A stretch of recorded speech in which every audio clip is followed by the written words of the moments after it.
Meu Deus. Os números são absurdos. A Polônia tinha 10% de judeus.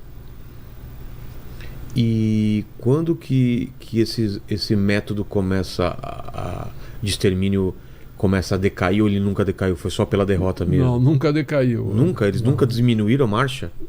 Eles, inclusive a gente estava conversando com o Gabriel já umas vezes, quando a partir da queda da Batalha de Stalingrado, 43.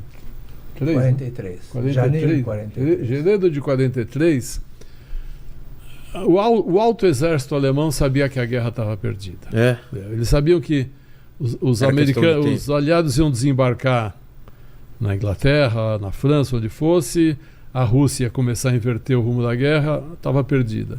Só que os fanáticos e Hitler não aceitavam isso, não concordavam com isso. Então não queriam a paz de jeito nenhum. Então se recusavam a parar a guerra.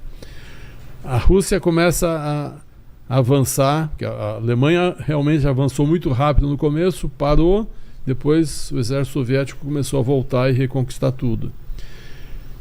Os generais mais humanos, vamos dizer assim, da Alemanha, falavam para o Hitler, nós precisamos dos trens para recuar os soldados, para trazer os soldados feridos, para refazer a nossa estratégia.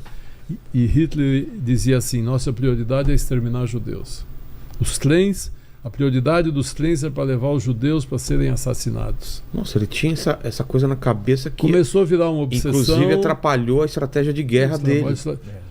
A Alemanha talvez pudesse ter ganho ou atrasado a derrota, ou não morrido tanta gente.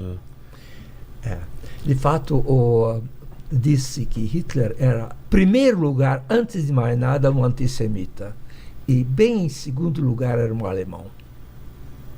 E tem estudos por que ele odiava tanto os judeus ou não? Tem uma história, né, de ele era apaixonado por uma... Não, são teorias falsas. Eu acho que o Hitler não era apaixonado. A minha teoria, o Hitler era um assexuado. Nunca teve uma mulher na vida dele. Ele teve um caso, uma história com a Eva Braun, mas que, pelo que a gente sabe, nunca consumiu aquela relação. Casou com ela no dia que eles se suicidaram. Nunca teve nenhuma outra mulher na vida dele. Desculpe, uma interrupçãozinha. Tinha uma que se suicidou depois. Uma sobrinha dele. Tem um caso com a sobrinha que se suicidou depois. Mas não sabem se teve... Não, ninguém sabe por quê, mas alguma razão tinha. Entendi. Não tem... Olha, eu costumo dizer o seguinte nas minhas palestras. Eu faço muita palestra. Né? E pergunto assim, mas por que esse ódio aos judeus? Eu vou te fazer uma pergunta. Por que você se apaixona por uma mulher? Por vários motivos. Quais? Pelo jeito dela, pela história dela, e porque a gente tem objetivos comuns e gosta das mesmas coisas. Não, eu acho o seguinte: você sai com uma menina, no dia seguinte você acorda e fala, tô apaixonado. Sim. Por quê? Não tem explicação. Um conjunto de coisas que você não sabe. O amor é um sentimento. Certo. Você não consegue explicar um sentimento de maneira racional. Tá. Porque a gente tem coisa em comum? Bom, você tem coisa em comum com ele, você não é apaixonado por ele. Longe disso. Tá certo? É apaixonado pelo Paquito. Porque a gente ri muito junto. Não, você um dia acorda e está apaixonado. Certo. Porque o amor é um sentimento. O antissemitismo é um sentimento. Porque é um ódio. É um ódio. Por que o cara odeia o judeu? Odeia o judeu. Como eu falei, os soldados foram criados, cresceram para odiar o judeu. Só que a hora que você está matando, por que eu estou matando ele? Ele é uma pessoa que nem eu, ele grita, ele chora. Não tem explicação para isso. Eu acho que começa a virar uma loucura no país, né? Começa a virar uma obsessão do Hitler e de todo mundo que estava em volta, que os judeus têm que ser exterminados e chega num ponto que não para mais a coisa. Até fala, mas porque os judeus eram ricos. Os judeus do leste europeu não eram ricos. Não, eram muito pobres, ao contrário, eram pobres. Eles imigravam sempre que podiam, porque passavam fome. Os judeus que tinham mais dinheiro na França, na Holanda, na Esse é outro erro que algumas pessoas falam, que era por causa do dinheiro. Não, né? 90% dos judeus da Polônia eram muito pobres. Meu pai saiu da Lituânia em 1926 para não morrer de fome. Ele era judeu. Não é assim, né? Poucos eram classe média alta. Agora, criaram essa fake news de que os judeus eram culpados por todos os males da Alemanha. Quiseram comprar essa história, podiam não comprar, mas comprar essa fake news. E a partir daí o país entrou numa loucura de sangue que não tem tamanho. E essa parte do Mengele, desses médicos malucos fazendo experiências, o que tem de verdade, o que se sabe nisso? Porque fizeram todo tipo de experiências, né, com prisioneiros de guerra. Porque eles queriam... Era uma loucura, eles queriam criar...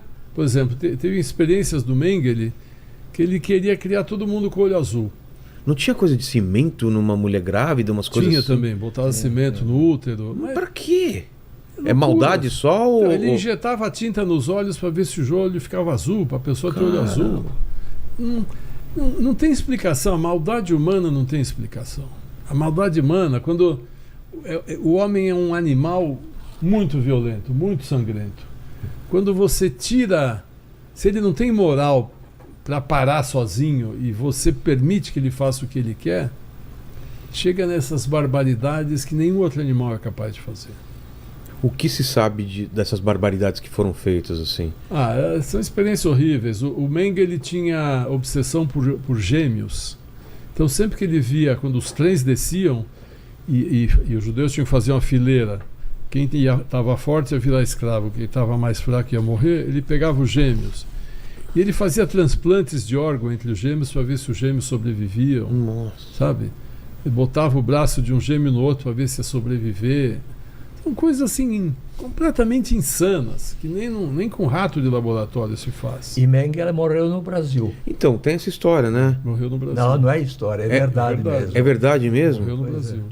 E a história de que o Hitler não morreu e foi para a Argentina? Isso já é teoria de conspiração. A ossada dentária foi levado pelos soviéticos depois de muitos anos apresentado. Mas o Mengele, como que ele conseguiu fugir para o Brasil? Ele veio... Ele, na causa da guerra e da pós-guerra, era razoavelmente, não fácil, mas era possível... falsificar uma identidade?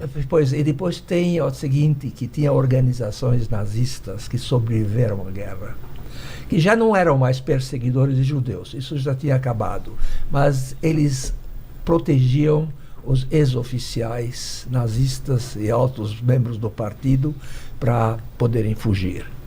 E Mengele foi parte dessa organização. Essa organização chama-se Odessa. E funcionou no Brasil também. Muitos nazistas vieram para cá, vocês acham? Muitos nazistas vieram para cá. Toda a América Latina. Então tem uns que podem estar vivos até hoje. Não, pela idade, eu acho que é muito difícil. Estaria com hoje. Quase 100 anos. Sei.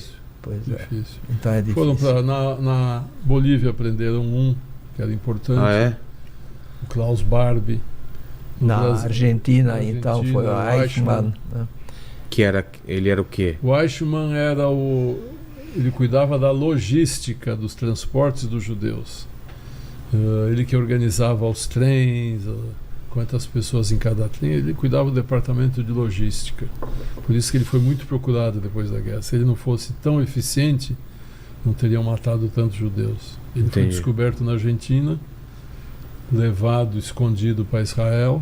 É outra história que vai dar um outro podcast. Mesmo? A história do Eichmann, eu te conto em detalhes, é um podcast. É mesmo? Porque foi um plano muito mirabolante, assim? Foi uma das primeiras grandes ações do Mossad. Tá. Quer que eu conto? Quero. Nossa, muito, né? Ele... Dava um filme, né? Como você falou. Fizeram filme. Tem filmes e livros. Como chama? Puta, eu não vou lembrar o nome do filme, não. Tem. O Paquito de repente procura ou alguém coloca nos comentários? Descobriram ele na Argentina. Tá. Vamos resumir. Descobriram ele em Buenos Aires. Trocou o nome. Que outro nome? Identidade. Richard Clément. Tá. Tinha um documento, Richard Clément, não lembro, morando em Buenos Aires com os 3 filhos e a esposa, numa casinha simples, tinha uma vida simples e tal. Descobriram ele lá. A Argentina estava sob o regime do Perón, que era pró-nazista, era um regime populista, fascista, pró-nazista. Então sabiam que se falassem o Eichmann está aí, iam desaparecer com o Eichmann, iam proteger e não iam capturar. Olha que história louca. Ia ter, acho que é aniversário da independência da Argentina, alguma coisa assim, próximo da data quando descobriram o Eichmann. Mandaram um avião da El Al, companhia aérea israelense, para Argentina para levar os políticos argentinos, israelenses, para participar da cerimônia de independência da Argentina. Entre os passageiros do avião tinha alguns agentes do Mossad. Alguns chegaram antes para preparar isso, outros já chegaram junto e tal. Capturaram o Eichmann, né? Levaram para uma casinha, interrogaram para comprovar que era ele. Tinham agentes do Mossad que falavam alemão perfeito, comprovaram que era ele. Doparam ele, sei lá, deram muito Rivotril, sei lá o que, ou vodka, alguma coisa assim. Ele ficou grogue, botaram um uniforme de piloto da El Al nele. Nossa. E quando o avião estava partindo, chegaram no aeroporto, carregando ele para entrar, e foi, puta, ele encheu a cara, tá bêbado, não sei o que, e passaram. Sim. Passaram, entraram no avião, passaram pela polícia argentina, entraram no avião. O avião talvez não tivesse autonomia suficiente para chegar em Jerusalém, em Israel. Eles tinham medo que se parasse em algum lugar no caminho, alguém já poderia ter descoberto e denunciado. Então fizeram um voo arriscado para chegar direto em Israel, chegaram. Então entraram com ele no avião, como se ele fosse um piloto bêbado. Só quando desembarcaram em Tel Aviv que Israel anunciou: prendemos Eichmann. Aí ele foi levado a julgamento, 1960, né, o Eichmann? 61, acho que foi por aí. Foi levado a julgamento em Jerusalém. E o julgamento do Eichmann é um marco na história do Holocausto, porque pouco se falava do Holocausto até então. Ah, é? Porque os sobreviventes, como o Gabriel, passaram por tanto sofrimento que não queriam falar. Eles não queriam contar para os filhos, para as esposas, o que eles sofreram. Como escravo, como humilhados e sujos, eles não queriam contar o que aconteceu, então eles não falavam. Tinha muitos judeus que achavam que os sobreviventes deviam ter lutado, não deviam ter se entregado. Por que vocês não lutaram? Se a gente luta pelo Estado de Israel, a gente já fez guerra aqui, por que vocês não fizeram também?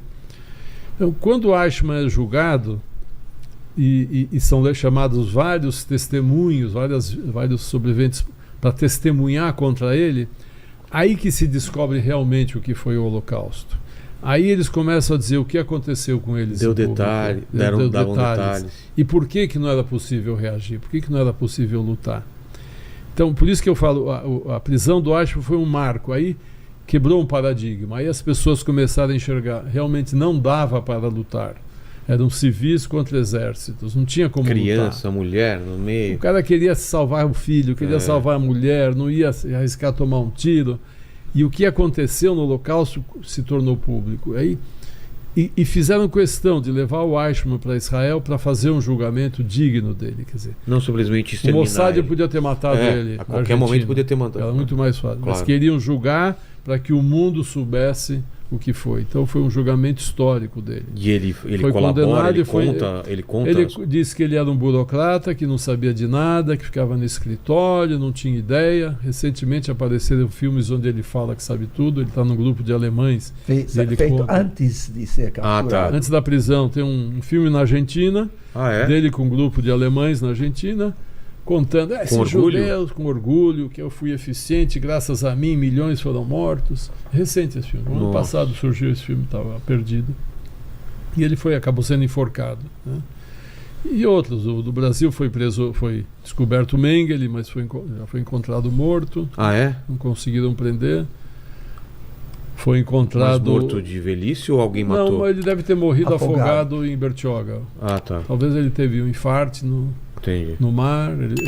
Ele ficava entre Argentina, Chile, Paraguai e Brasil. Ele ficava fugindo ali. Tinha que sempre estar fugindo porque ele era muito Mossad descobriu ele e chegaram perto dele.